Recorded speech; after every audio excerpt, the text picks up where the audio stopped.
Sorry.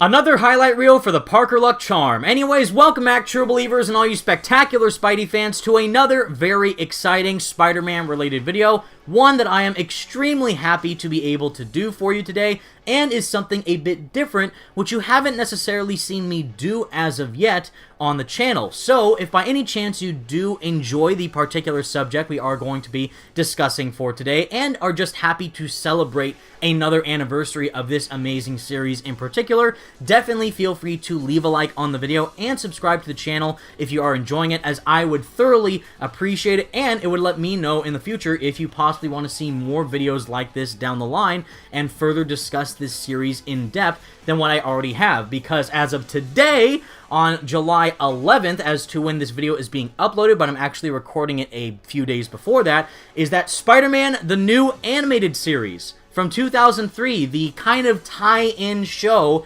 pertaining to the first Sam Raimi Spider-Man movie, has officially become legal. It is officially 18 years old. Now, currently in the year of 2021, 18 years since its first initial airing of the first episode of the show in July 11th of 2003. Now, the weirdest thing about this show that you may be aware of if you are a hardcore TNAS fan like myself is that back when it originally broadcasted in 2003, they actually ended up debuting the episodes in the wrong order. If you are aware, there is an official list of the chronological order of episodes that you can watch for this show, but for whatever reason, I don't know if it was the producer's fault, the main broadcaster's fault, or whoever actually was responsible for this, but they ended up actually showcasing the party episode as the very first episode to be broadcasted for the show on July 11th, 2003, when in reality, the episode that we are going to be checking out today, Heroes and Villains,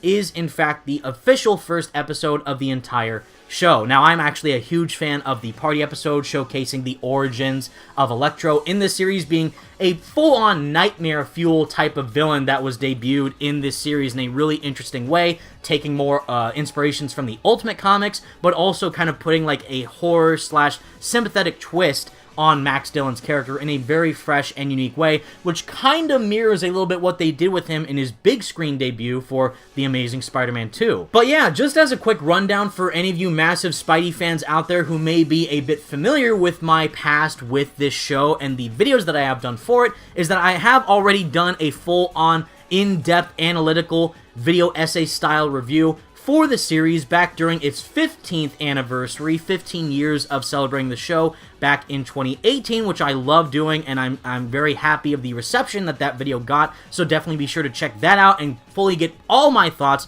about the series in case you missed it. And I also officially ranked the top 5 best episodes within the show that I personally felt Season 1 had to offer. Of course, we were supposed to get a Season 2. It ended up being canceled due to the lack of views that the show was getting. Mainly, I blame MTV for that, but still, what we got with the first season was, in my opinion, incredible. I know there's a plethora of other Spider-Man shows out there, and I'm not trying to discredit them in any way, like that of the 90s show, Spectacular Spider-Man, Spider-Man Unlimited, but out of all the series that Spider-Man has had in animation form, not Spider-Man Into the Spider-Verse, where that is clearly the main winner of animated Spider-Man media, but actually seeing Spider-Man in an animated cartoon-style format.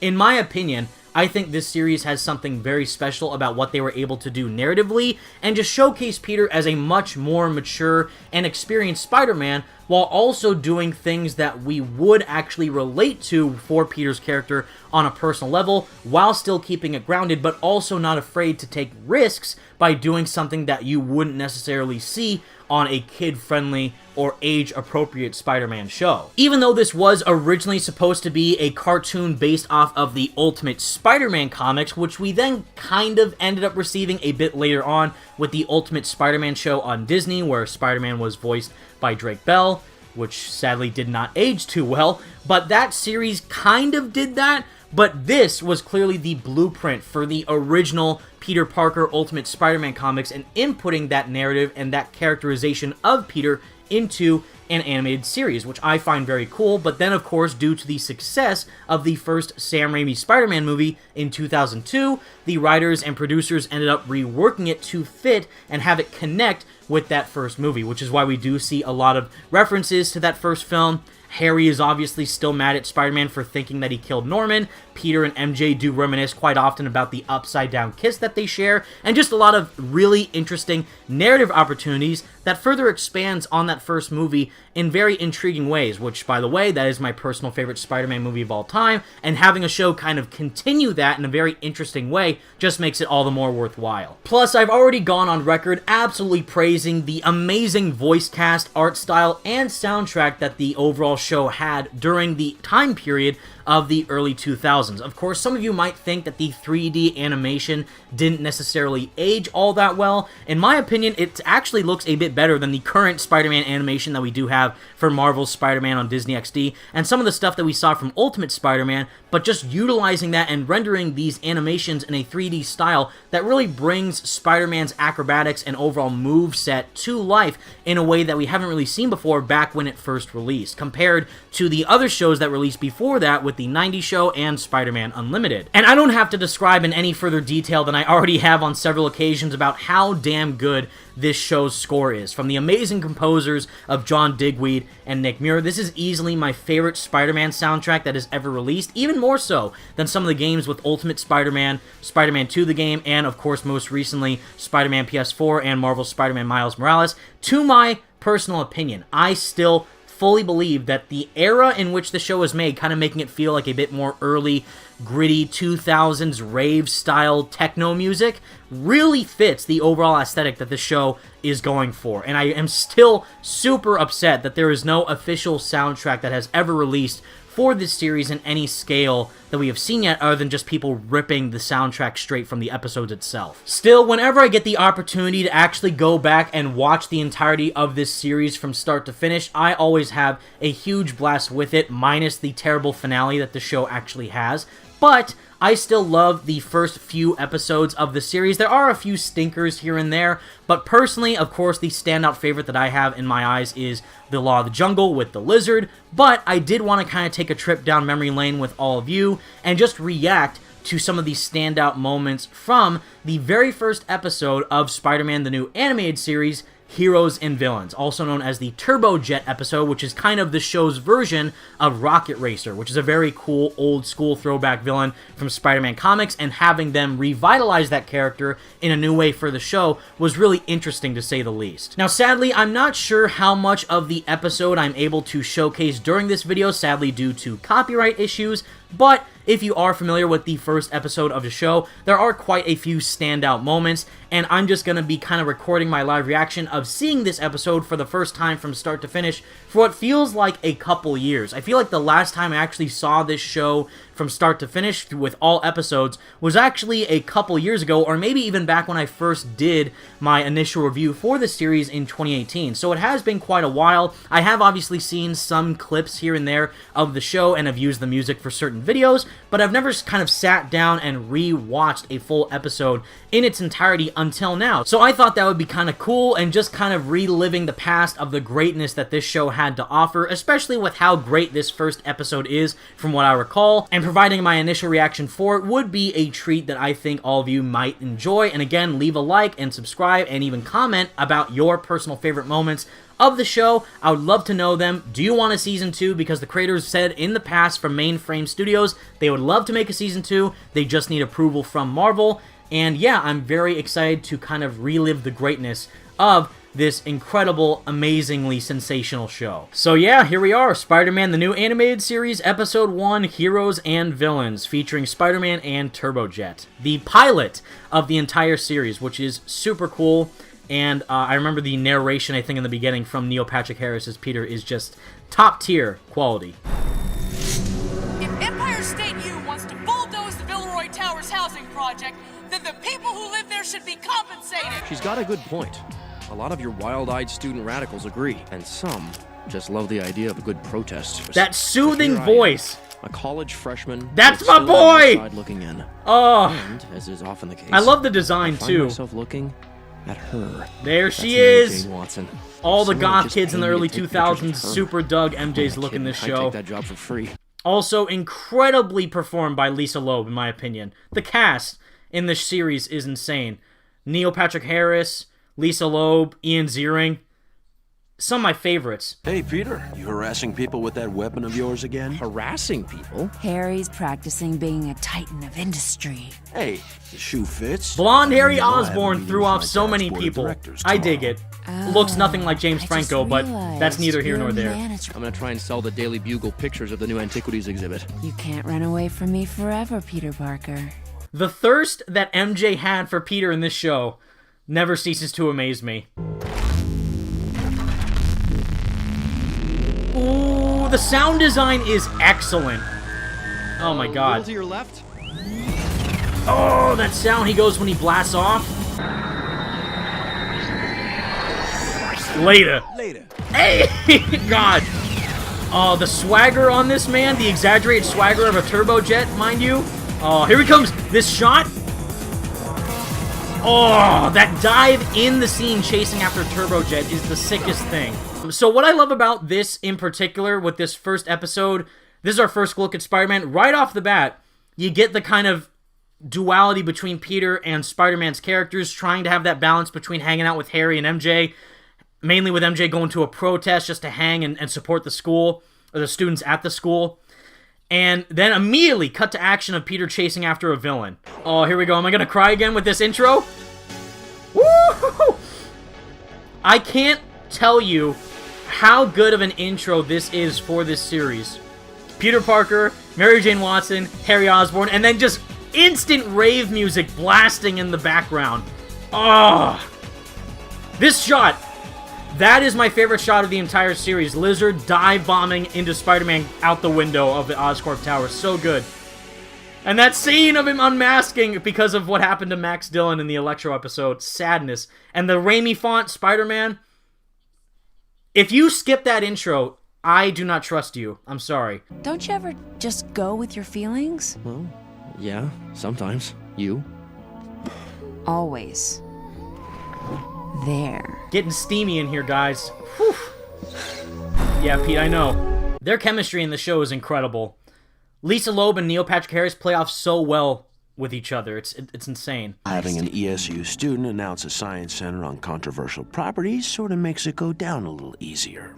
Well, you certainly are your father's son. Oh, you certainly are that. I love how they don't play off Harry as being any type of like cocky, dumb guy when it comes to the Oscorp matters and his relationship with his dad and the company, because he still thinks that Spider-Man killed him, and therefore he really wants to honor him and try and be the best Harry he can be. So, looking towards the future for Oscorp, his relationship with these board of the directors, trying to build it further. So go with me here. I run around Manhattan saving people, and I'm a menace. Turbojet steals a small fortune, and he's instant hero. The cockiness of this Spider-Man is top tier.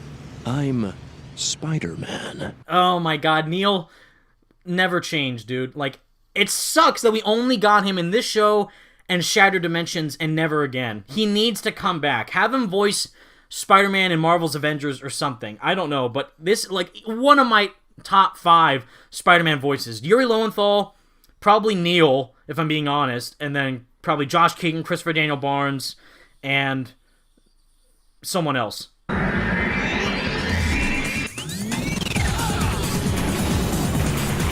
The audio mixing in this show is unlike anything I've ever heard of or heard in a Spider-Man series. It's so good. The swinging here, I don't care what anyone says about the 3D animation, the swinging animation right there is clutch. The animators knew exactly how to revitalize Spider-Man in a 3D era, because at the time this was kind of seen as groundbreaking animation. Of course, it may have not aged well in comparison when we watch like Into the Spider-Verse, but for the time, it still looks really good. My dad's company convinced ESU to bulldoze Filarca Towers. Yeah, that is not good, Harry. Whoops. I'm getting a bad feeling here.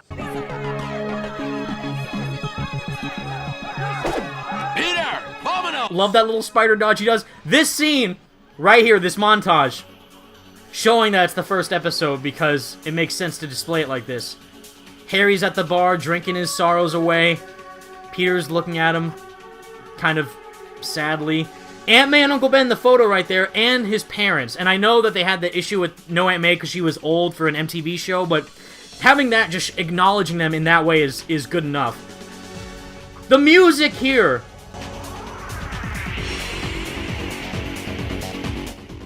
This shot? Oh my god. That scene solidifies how excellent the animation is for Spider-Man in 3D. And then they extend it further into the Silver Sable episode, where you see him do like this crazy loop-de-loop and spiral swing and all this crazy stuff. It's so good. This scene right here, look at this, how he wall crawls. Oh, the backflip, crawling slowly down like a spider.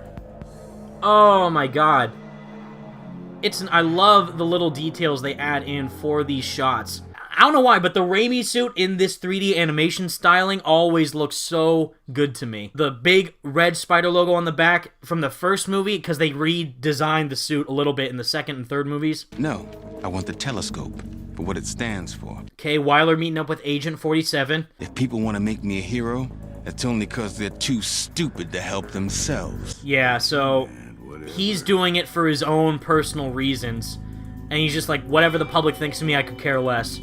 That freaking sexy-ass shot of Spider-Man underneath the moon. Oh my god. Turbojet's out making a difference! Spider-Man's just out for himself! Spider-Man Go Home. Name of the next MCU film confirmed. And he's pissed. He's pissed that he let Turbojet get away. I'm just helping make it worthwhile. I'm sorry, were you calling science worthwhile? Yeah, I had trouble buying that myself. Little help? The dynamic relationship that they have throughout the show is so good. The chemistry, they bounce off together so well, and it connects to each of their own individual arcs, growing and evolving throughout the main season. And they would have gone even further in season 2, but for what we got here, it's excellent. We're here tonight to celebrate our bond with Empire State University, a campus beloved by the late founder of Oscorp, Norman Osborn. The stuff that we get, by the way, with Norman's character in this show, even though he's gone, and what they do in the Lizard episode specifically, and learning more about how he has this kind of interesting background with Dr. Connors and the Oscorp company as a whole, is really well executed. It really, like, he was always kind of like doing shady stuff, and we learn more and more about what other things he did behind people's backs. I had a prepared speech, but my friend Mary Jane Watson got me thinking about how an institution like Empire State U should grow. Oh, and Peter's watching in the background. That's so sad, because he wants to be there with them to support MJ and Harry. I thought they're the ones you said were stupid for making you a hero. What? You did say that. I love how he's crawling around and just acting like, I don't know, more arachnid-like than the other representations we've seen him in certain TV shows. Go for it. It's a fake. That's bull. Spider-Man's right. He tipped us off in advance, and we set it up with the Oscorp board. And they actually worked with the cops, so the cops, some of them like him, some of them don't. So they listened to him and allowed that to happen. You see that chemistry between the law enforcement and how they perceive Spider-Man.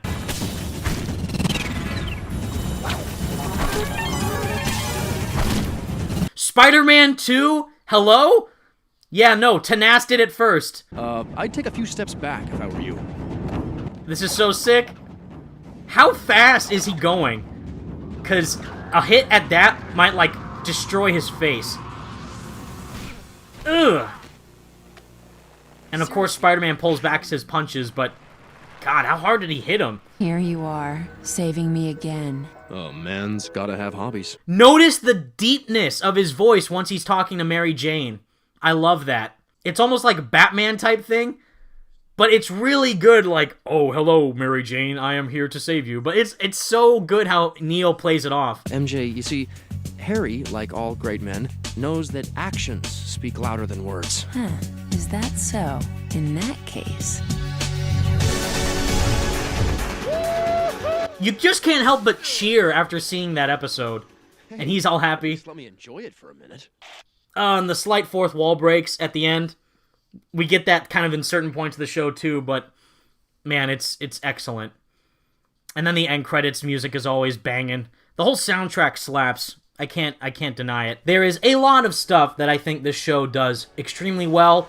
I do understand that's probably not for everybody, but for the most part, even though there are other great shows out there like The Spectacular Spider-Man, like the 90s show, maybe in little bits of Spider-Man Unlimited, I still think, in my personal opinion, this is a great representation of how to do a more mature Spider-Man while still making it relatable and innovative in a way that can, you know, bring new life to not just the animation format, but also for storytelling for a more realistic of sorts Spider-Man. And I love it. I try and watch as much as I can of this series whenever I can.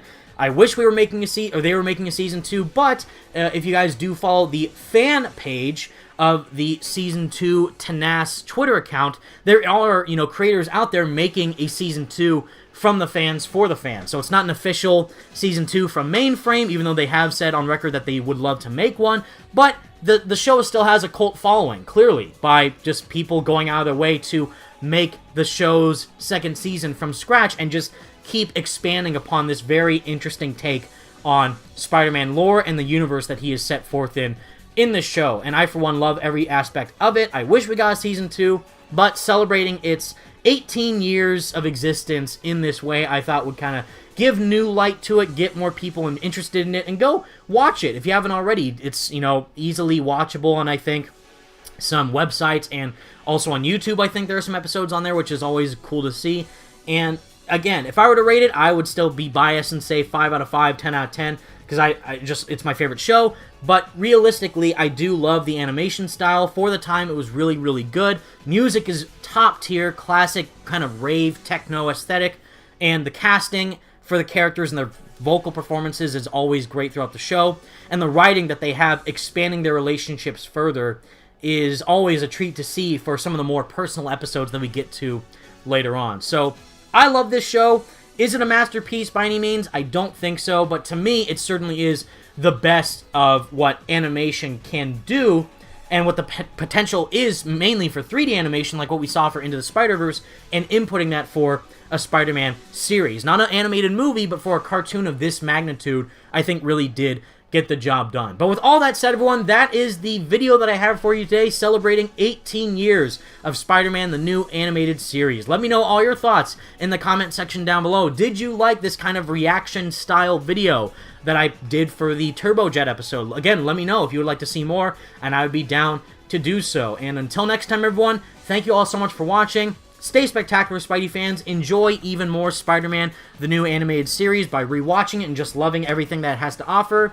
And hopefully more people are exposed to it down the line if the fan-made Season 2 is really a big attention grabber, which I really hope that it is. But again, thank you all so much for watching. Until next time, peace out.